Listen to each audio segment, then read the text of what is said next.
Good day. I am Peter Ayan A. Ragandang, and I am going to report about problem 10.19. The problem states that a binary system of species 1 and 2 consists of vapor and liquid phases in equilibrium at temperature T, for which the following values are given. Assuming the validity of equation 10.5,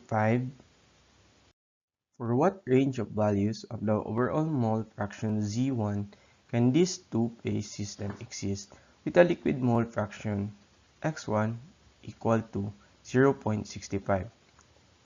For B, what is the pressure P and vapor mole fraction Y sub 1 within this range? For C, what are the pressure and composition of the azeotrope at temperature T? So we are given with the following correlation equations for the activity coefficients, and we are also given with the vapor pressure of species 1 and species 2. And we are also given with the liquid mole fraction, which is equal to 0.65. So we are required to find the range for Z1 in which a two-phase system can exist with a liquid mole fraction which is equal to 0.65. We are also required to find the pressure and the vapor mole fraction within this range. Also, we need to know if an azeotrope exists and the pressure and the composition of this azeotrope at this temperature. For the solution, we need to first find the total pressure in the system. So we use equation 10.6 in our textbook, which is this.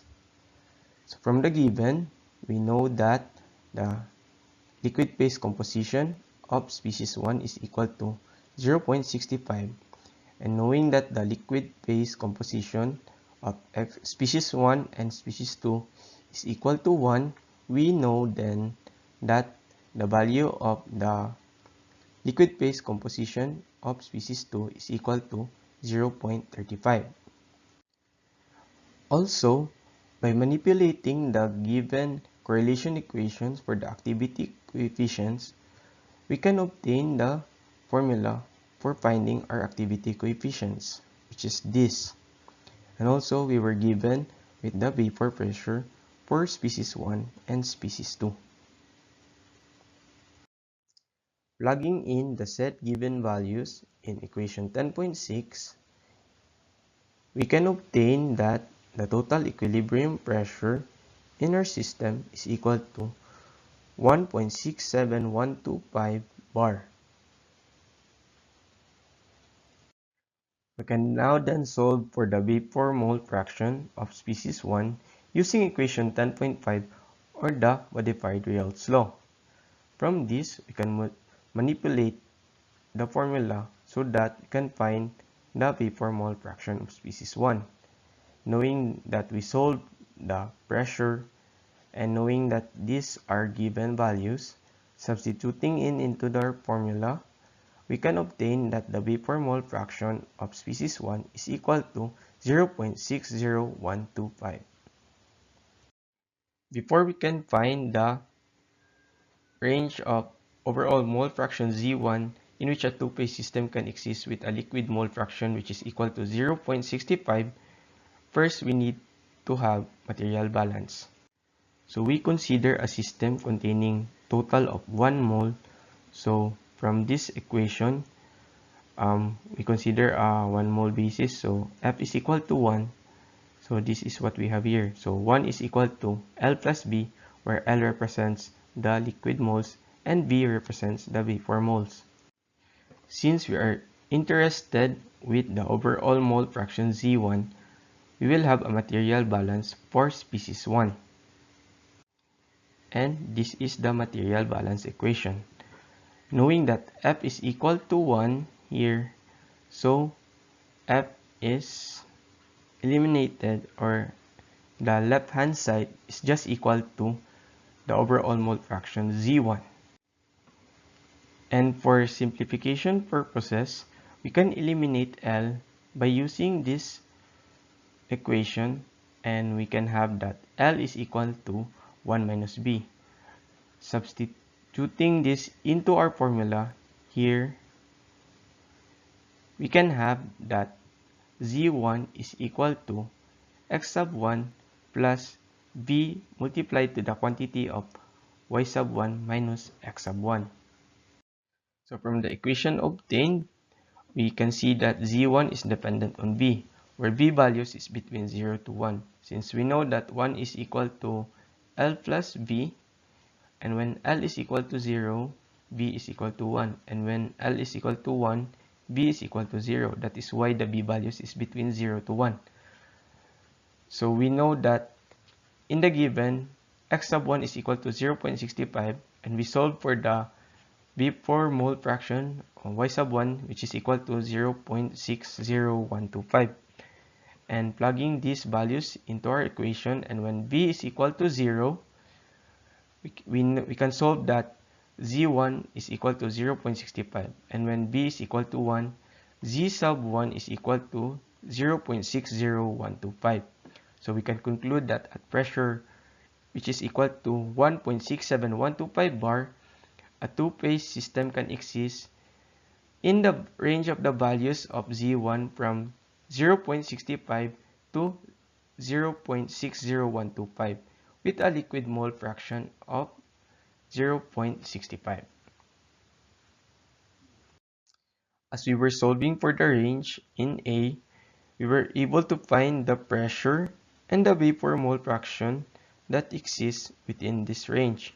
So the pressure is equal to 1.67125 bar, and the vapor mole fraction is equal to 0.60125. So for letter C, first we need to find the limiting values for relative volatility so that we can know or identify if there is an azeotrope. So with known values for the vapor pressure, this one, for both species, and we can say that A is equal to 1.8 from the given correlating equations for the activity coefficients. So plugging these values into our formula, we can have the limits which is equal to 8.43 and 0.23.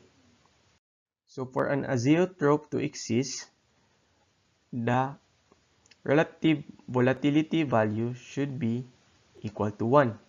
So we know that the limit is 8.43 and the other limit is 0.23. So 1 exists in the middle or in between these limits. So for this particular problem, an azeotrope exists. Using equation 10.9 in our textbook, this one, and knowing that an azeotrope exists when the relative volatility is equal to 1, equation 10.9 becomes this one. So using this equation and knowing the vapor pressure of species 2 and species 1, we can obtain the ratio of the activity coefficient, which is equal to 0.7177. So from the page 363 of our textbook, the difference of the correlating equations will help us provide the general relation where we can relate the ratio of the activity coefficient and the liquid mole fraction. So the natural logarithm of the ratio of the activity coefficient will ultimately be equal to A times the quantity of 1 minus 2 x sub 1, where these terms were used for the simplification process. Using this relationship, we can solve for x sub 1 or the liquid mole fraction, noting that we solved this in the previous slide that the ratio of the activity coefficient is equal to 0.7177 and where A is equal to 1.8 from the given correlating equations. So solving for x sub 1 for our azeotrope is equal to 0.59214. For an azeotrope, the liquid phase composition and the vapor phase composition is equal. So this is the value for both liquid and vapor phase composition of species 1 in our azeotrope, which is equal to 0.59214. And knowing this value, we can obtain the activity coefficient using the correlating equation which was given. So knowing the relationship between x sub 2 and x sub 1, we can obtain the value of x sub 2 knowing the value of our x sub 1 in our azeotrope. So x sub 2 is equal to 0.40786, and plugging this into our correlating equation, we can obtain that the activity coefficient of species 1 is equal to 1.349. And knowing that for an azeotrope, x sub 1 is equal to y sub 1, equation 10.5 or our modified Reynolds law simplifies to this equation. And knowing the values for our activity coefficient of species 1 and the vapor pressure of species 1, we obtain that the pressure is equal to 1.67276 bar. And these are the final answers for the record A, B, and C. So that's all, and thank you. Problem 10.26. Assuming the validity of the de Priester charts, make the following VLE calculations for the ethane, propane, isobutane, isopentane system A, B, C, and D. In this problem, we are given a mixture of ethane, propane, isobutane, and isopentane with varying compositions. And in the sub-problems, we are looking for either the bubble point and the dew point pressure or temperature. But the general procedure for solving all of these problems would be the use of the de Priester charts as projected on the screen. For letter A, calculate the bubble point pressure given x1 is equal to 0.10, x2 is equal to 0.20, x3 is 0.30, and temperature is 60 degrees C. We need to calculate first for the liquid phase mole fraction x4, which is the isopentane. The summation of mole fraction of a mixture should be equal to 1. Since x1, x2, and x3 are known, the mole fraction of x4 can be determined by equating these to 1. Thus, by that equation, x4 is equal to 0.40. These problems rely on trial and error method. Since we are given a constant temperature of 60 degrees C, we need to distinguish the bubble point pressure. Given this temperature and species composition, I assume a pressure value of 250 psi. Using the de Priester charts gives us these K values for these following species. Multiplying these K values with its respective mole fraction gives us these values. The summation of this mole fraction multiplied by the K value should be close to 1 in order to distinguish the bubble point pressure. However, in this trial, it resulted into 0.863, which is somewhat far from 1. Thus, another iteration should be done with different pressure. Iteration number 2. Decreasing the pressure generally increases the K value, and based on the previous iteration, the summation is less than 1. So, decreasing the pressure would be the logical choice in order to have a summation of value of closer to 1. Thus, for this iteration, the pressure I deemed is 195 psia. Consulting with the de Priester chart gives off these K values, and the summation of these K values multiplied by its respective mole fraction is 1.032, which is somewhat close to 1. Another iteration may be done in order to pinpoint the accurate bubble point pressure. The inverse relationship of pressure and K value led me to this pressure of 200 psia. Since the summation value from the previous slide is almost 1, I adjusted the pressure a little bit, hence 200 psia. And with this pressure, the summation of K multiplied by mole fraction results into 1.002, which is approximately 1. Therefore, the bubble point pressure with this composition of mixture and at 60 degrees C is at 200 psia. For letter B, the same process was done before. The mole fraction of the vapor phase was equated to 1, and by substituting, the value of Y4 is 0.12. Given these values, I assume a pressure of 195 psia. Consulting with the de Priester chart gives off these K values. Dividing the mole fraction with the K value results into these values. Summing it all up gives the answer of 0.9433. This is somewhat far from 1. Therefore, the pressure should be increased accordingly, since pressure has inverse relationship with K values.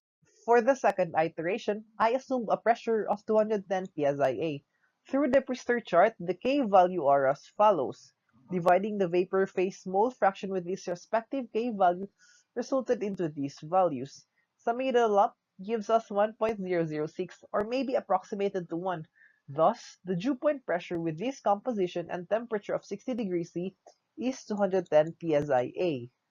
For letter C, on preceding problems, we were looking for the dew or bubble point pressure. But on letter C and D, the bubble or dew point temperature needs to be solved instead of the pressure.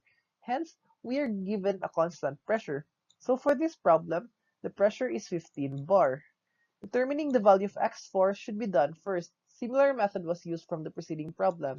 It resulted into x4 is equal to 0.48.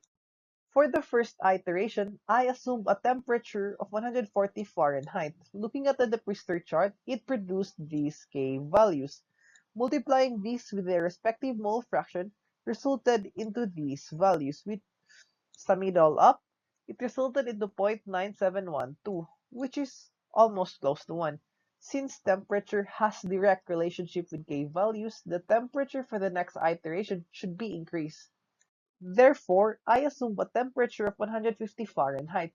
Doing the same process as before, the summation of K values and mole fraction resulted into 1.0466, which 2 is far from 1. Therefore, for the next iteration, the temperature should be less than 150 but greater than 140 based on the two iterations. Henceforth, I deemed a value of 145 Fahrenheit. Consulting with the Priester chart gives off these K values and multiplying with the mole fraction and summing it all up, it resulted into 1.0089, which is approximately 1. Therefore, with this given composition and 15 bar, the bubble point temperature of this mixture is 145 Fahrenheit. For the last problem, the Y4 was determined first using the same steps as before. Y4 is equal to 0.13. I assume a temperature of 150 Fahrenheit for the first iteration. Consulting with the chart gave off these values. Dividing the mole fraction with its K value resulted into these values, and summing these all up, it resulted into 0.9894, which is almost 1. Thus, for the next iteration, the temperature should be less than 150 in order to have a greater summation value, to be closer or to be almost 1. For the second iteration, I speculated a temperature of 145 for this iteration. Doing the same steps, the summation value is 1.0385, which is greater than 1. Thus, we can deduce that the dew point temperature lies between 150 and 145. And for the last iteration, the temperature I thought of was 148 Fahrenheit. With the same steps, the summation of mole fraction divided by its K value was 1.0174, which is almost close to 1. Therefore, with this composition and at 15 bar, the dew point temperature of this Hello composition everyone, I is am at Sanjay 148 Sable and I'm Fahrenheit. going to discuss problem 10.33 of the problem set.